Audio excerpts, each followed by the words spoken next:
Ya, halo semuanya. Perkenalkan, nama saya Matthew Gregorius, siswa SMAK 5 kelas 11 MIPA 4 absen 20. Pada video kali ini, saya akan menjelaskan tentang cara membuat koloid. Sebelum menuju ke langkah-langkah cara membuat koloid, saya akan memberi penjelasan singkat tentang apa itu koloid. Pertama, apa itu koloid? Koloid adalah suatu campuran zat heterogen antara dua zat atau lebih, di mana partikel-partikel zat yang berukuran koloid sekitar 1 hingga 100 nanometer tersebar merata dalam zat lain. Nah, sistem koloid ini dapat dikelompokkan menjadi beberapa jenis, seperti yang bisa kita lihat di tabel di bawah ini. Nah, kita bisa lihat jenis koloid yang pertama yaitu aerosol, yaitu harusnya aerosol padat ya, karena ia memiliki fase terdispersinya yaitu zat padat dengan medium pendispersinya adalah gas.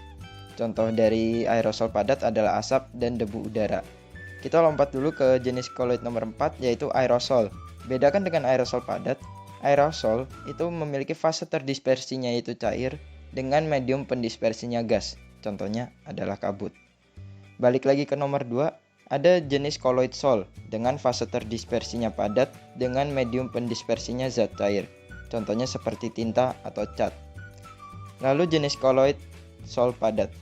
Membedakan dari jenis koloid sol, fase atau medium pendispersi dari sol padat ini adalah zat padat. Sementara kita bisa lihat di jenis koloid sol medium pendispersinya yaitu zat cair. Nah, contoh dari sol padat ini adalah gelas berwarna atau intan hitam. Lalu jenis koloid nomor 5, kita bisa lihat ada emulsi yang dimana fase terdispersi dengan medium pendispersinya sama ya, yaitu sama-sama zat cair seperti susu, santan, atau minyak ikan. Dan jenis koloid nomor 6 ada emulsi padat, fase terdispersinya sama kayak emulsi, sama-sama zat cair, cuma medium pendispersinya yang zat padat. Contohnya seperti jelly, mutiara, atau opal. Nah, yang ketujuh ada jenis koloid buih yang dimana memiliki fase terdispersi gas dan medium pendispersi zat cair seperti buih, sabun, atau krim kocok. Nah, yang terakhir ada jenis koloid buih padat, sama seperti perbedaan sol padat dengan sol, emulsi padat dengan emulsi. Bedanya buih padat dengan buih ini ada di medium pendispersinya, yaitu medium pendispersi zat padat, dan fase terdispersinya sama-sama zat gas, dengan contohnya dari buih padat yaitu karet busa dan batu apung. Lalu koloid ini memiliki beberapa sifat. Sifat yang pertama adalah efek Tyndall.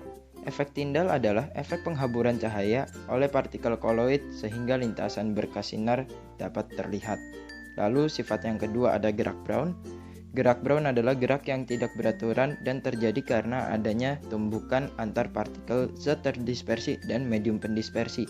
Nah, tumbukan ini dapat mengimbangi gaya gravitasi sehingga partikel-partikel yang terdispersi tidak menggumpal. Ada juga adsorpsi yang dimana kemampuan partikel koloid untuk menyerap molekul netral atau ion. Lalu sifat yang keempat ada elektroforesis atau pemisahan koloid bermuatan dengan menggunakan beda potensial yang cukup tinggi. Lalu sifat kelima ada koagulasi atau penggumpalan partikel karena rusaknya stabilitas sistem seperti pada pembuatan tahu, pembentukan delta pada sungai, dan lain-lain. Lalu ada juga dialisis atau proses penyaringan partikel koloid melalui membran semipermeabel. Nah, sifat dialisis ini biasa dipakai dalam kedokteran untuk membantu pasien yang sedang cuci darah. Lalu ada juga koloid pelindung. Sifat yang ketujuh, koloid pelindung adalah koloid yang dapat melindungi koloid lain agar tidak terjadinya koagulasi. Nah, contoh dari koloid pelindung ini adalah gelatin yang ditambahkan pada es krim. Dan sifat yang terakhir ada koloid liofil dan liofop, yang dimana perbedaannya dapat kita lihat di tabel berikut ini.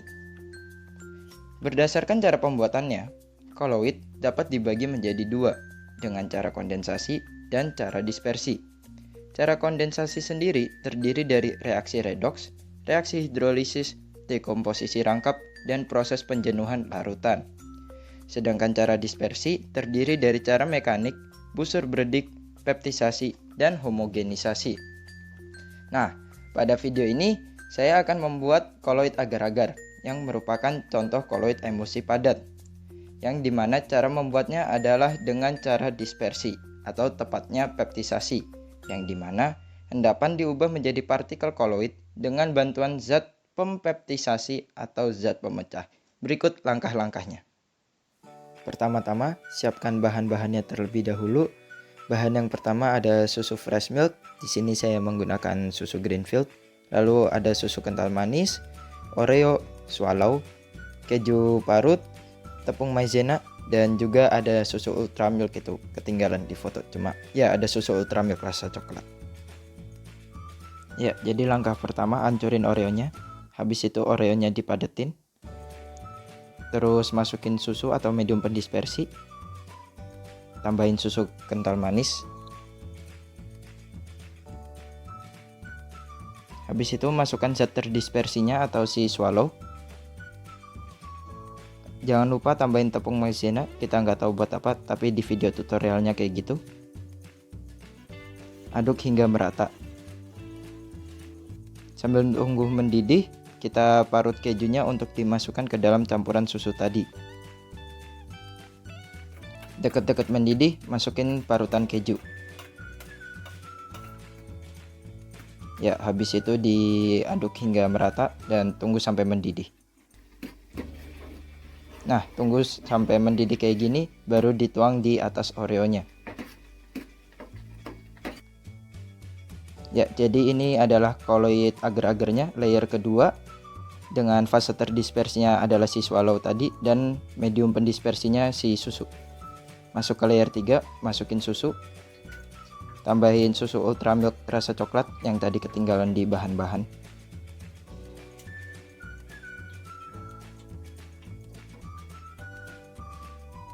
Habis itu tambahin sedikit susu kental manis. Lalu aduk hingga merata. Jangan lupa masukin tepung maizena dan si swallownya. Ya, jadi ini koloid juga. Habis itu aduk hingga merata. Kalau udah mendidih, tunggu layer keduanya tadi untuk mengering dulu, baru masukin layer 3 di atas layer 2. Kalau udah agak adem, baru masukin agar-agarnya ke dalam lemari es.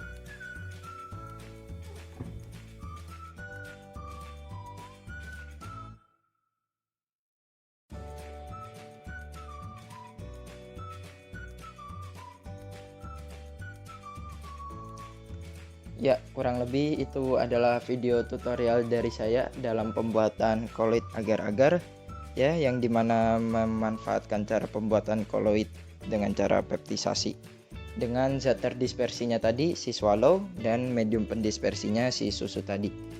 Kalau kalian ingin melihat video tutorial aslinya bagaimana cara membuat agar-agar Oreo ini, kalian bisa lihat videonya di TikTok, ya, TikTok dari akun 2BH10.000. Di sana kalian akan bisa melihat video tutorial dalam membuat agar-agar Oreo ini. Ya, kalau kalian ingin membuat agar-agar Oreo ini di rumah, kalian bisa buat takarannya dikira-kira sendiri ya, karena ini video pembuatan koloid bukan video masak-masak, jadi masalah takarannya bisa dikira-kira sendiri. Ya, semoga video ini dapat mengisi waktu kita semua dalam masa-masa karantina ini dan juga menambah wawasan kita semua dalam pengetahuan apa itu koloid, pembagian koloid, sifat-sifat koloid, dan terutama cara pembuatan koloid. Dan ingat, untuk selama karantina ini tetap jaga kebersihan diri, jaga kesehatan, tetap di rumah. Terima kasih, Tuhan Yesus memberkati.